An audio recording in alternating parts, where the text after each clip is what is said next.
Ladies and gentlemen, the President of the United States.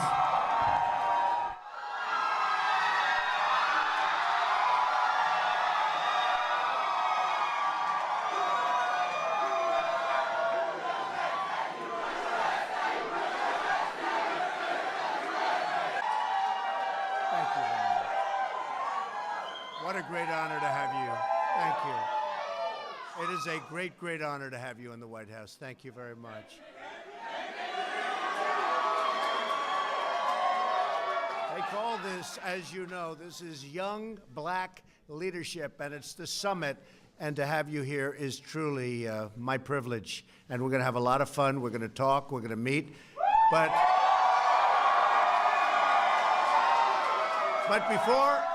before I do, I'd like to begin, and you are leaders. You're real leaders.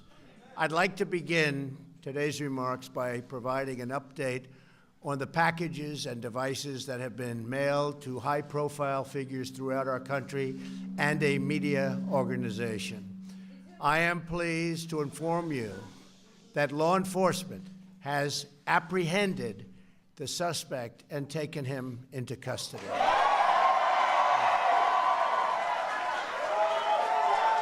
It's an incredible job by law enforcement. We've carried out a far-reaching federal, state, and local investigation to find the person or persons responsible for these events.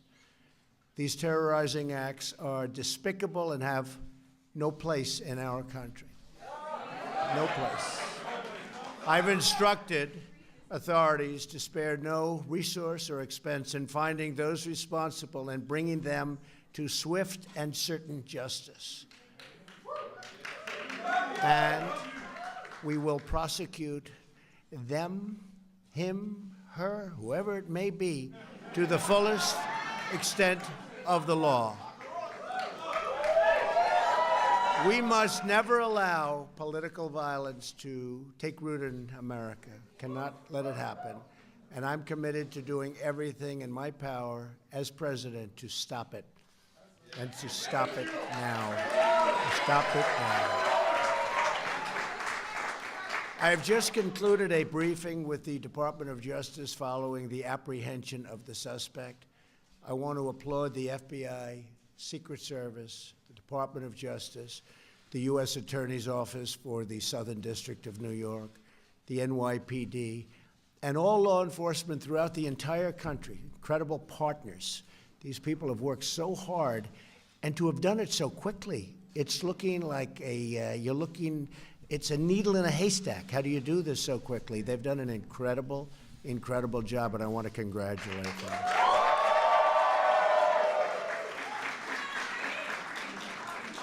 But a bottom line is that Americans must unify, and we must show the world that we are united together in peace and love and harmony as fellow American citizens.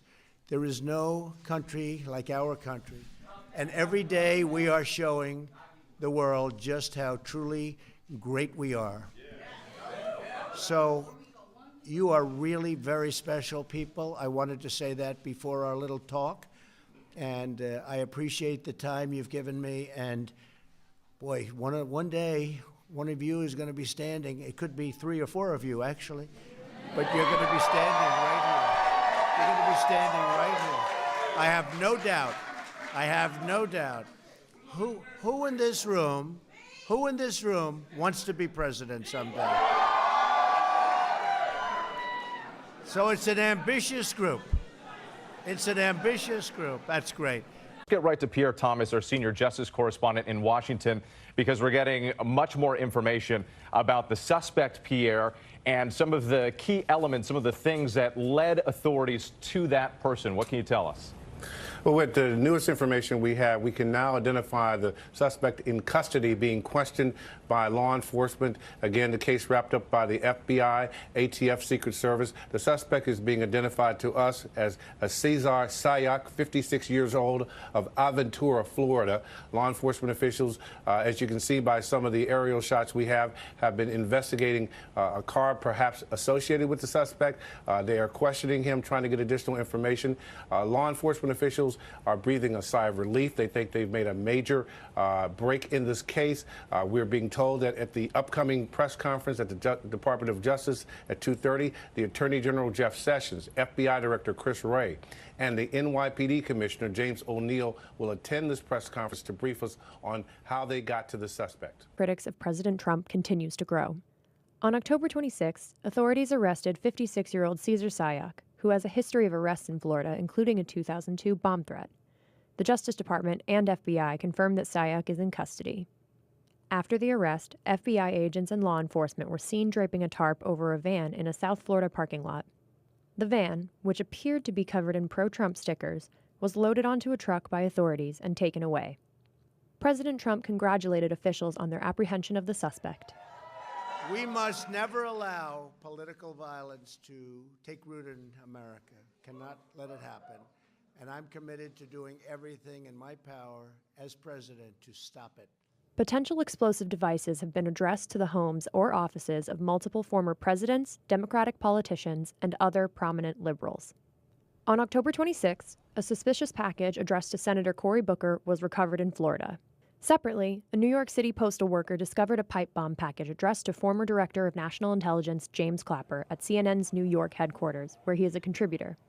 On October 25th, authorities said they found suspicious packages addressed to former Vice President Joe Biden at a Delaware mail facility. Our government today, with the prompting of our baby-in-chief. The same morning, police say security working for actor Robert De Niro's film company discovered a package similar to the other explosive devices seen the day prior. Law enforcement was on high alert October 24th after the Secret Service intercepted pipe bombs addressed to former President Barack Obama and former Secretary of State Hillary Clinton. Both of the devices were discovered at off-site facilities as they were being screened by the Secret Service. It was a package that was mailed and made it into... While still in the early stages of reporting on the packages, CNN had to evacuate their headquarters in New York after a pipe bomb was discovered in the mailroom at Time Warner Center. Now you see it. That package was addressed to Obama-era CIA Director John Brennan, a frequent critic of Trump who appeared on other networks, MSNBC and NBC. Despite having Mr. Trump in the Oval Office. And so I think the outcry needs to be strong. Officials say whoever was behind the packages used the return address of Congresswoman Debbie Wasserman Schultz's Sunrise, Florida office. One of those packages used an incorrect address for former Attorney General Eric Holder and was returned to Wasserman Schultz's office, where it was intercepted. The FBI said 2 packages, similar to the one sent to Obama and Clinton, were addressed to Congresswoman Maxine Waters and intercepted at a congressional mail sorting facility. And on October 22nd, an explosive device was found in the mailbox of liberal philanthropist George Soros in what appears to be the first in a string of mailed pipe bombs.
In these times, we have to unify.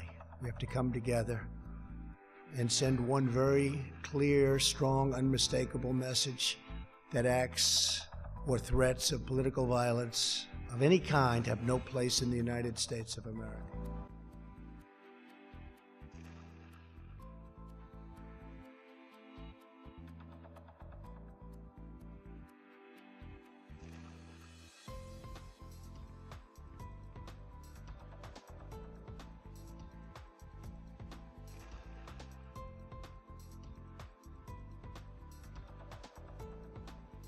As part of a larger national effort to bridge our divides and bring people together, the media also has a responsibility to set a civil tone and to stop the endless hostility.